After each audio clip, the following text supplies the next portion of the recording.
Agora a gente vai falar sobre as demonstrações por contradição, que é o que a gente conhece também, hein, sobre as demonstrações por absurdo.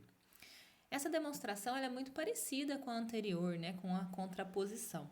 Ela segue uma ideia parecida de roteiro, mas muda aí a forma como é escrito, a finalização, os objetivos aí de como a gente vai esclarecer os fatos.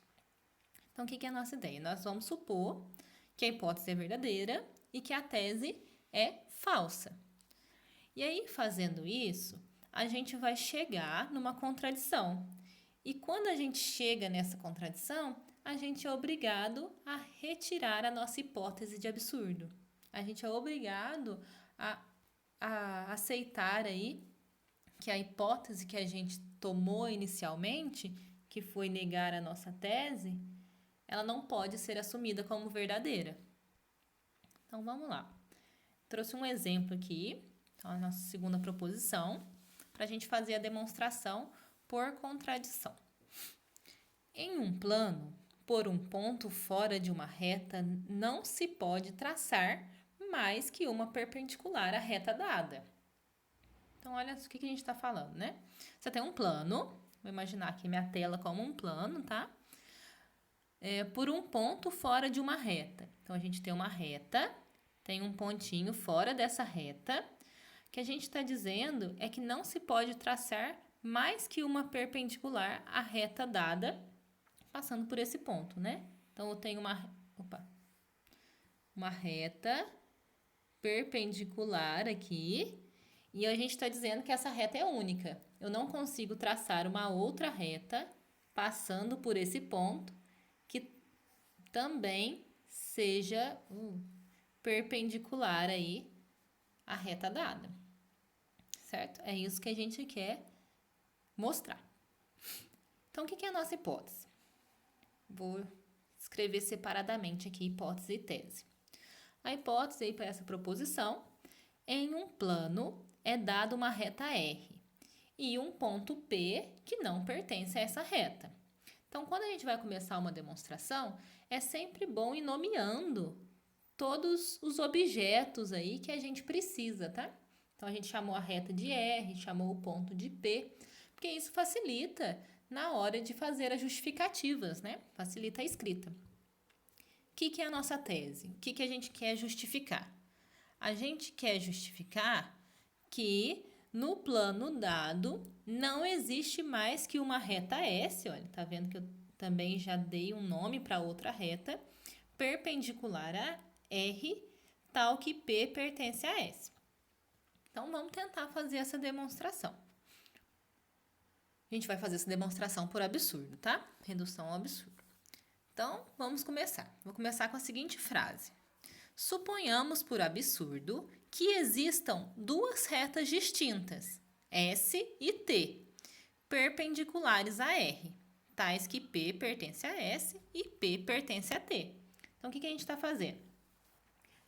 Existe uma reta R, vou fazer ela aqui na lateral, olha. Essa é a reta R. Existe um ponto aí, né, fora dessa reta, esse ponto é o ponto P. E a gente está supondo por absurdo, porque a gente está aí fazendo a negação da nossa tese, que existem uma reta S, essa reta é perpendicular a R, e que também existe uma outra reta diferente de S, que a gente está chamando de T, e essa reta T também é perpendicular a R.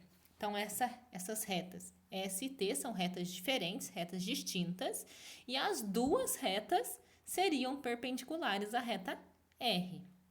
Ok? Então, tá.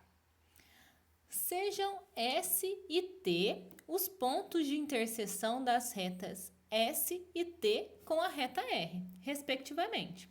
Então, eu estou nomeando aqui os pontos onde houve interseção aí entre as retas, também para facilitar a nossa escrita, tá? Agora, considere o triângulo PST. Que triângulo é esse? Deixa eu desenhar aqui de novo. Apaguei. Então, eu tenho a reta R. Vou mudar de cor. Tenho a reta S essa reta S aí tem um ponto de interseção com a reta R, que é o ponto S, certo? O ponto P aqui. A gente tem uma outra reta, vamos mudar de cor de novo, que é a reta T. Essa reta T, ela também passa pelo ponto P e ela tem como ponto de interseção o ponto T aqui, ó. Ponto de interseção com a reta R. Tá vendo que a gente formou um triângulo? O triângulo PST. E o que acontece com esse triângulo?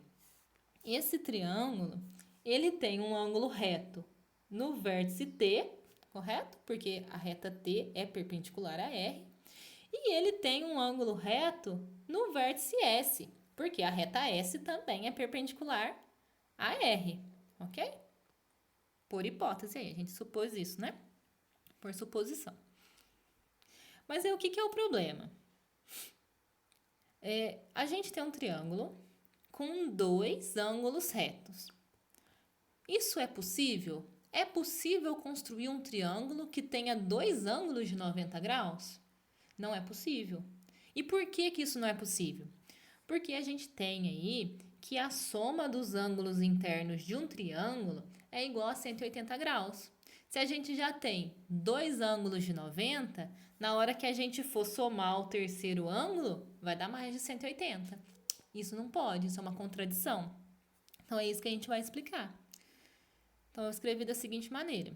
Isso é um absurdo, pois resultaria em uma soma maior que 180 graus para os ângulos internos de um triângulo. Portanto, concluímos que existe uma única reta perpendicular a R passando por P. Na hora que a gente encontra esse absurdo, a gente tem então que ver o que gerou esse absurdo. Por que isso aconteceu? Esse absurdo aconteceu porque a gente supôs aí que existiam duas retas distintas que eram perpendiculares a R, e isso não existe. Então, essa suposição, a nossa hipótese de absurdo aí, gerou essa contradição. Então, o que a gente precisa é eliminar essa hipótese. Então, eliminar essa hipótese é assumir, então, que existe uma única reta perpendicular a R passando por P.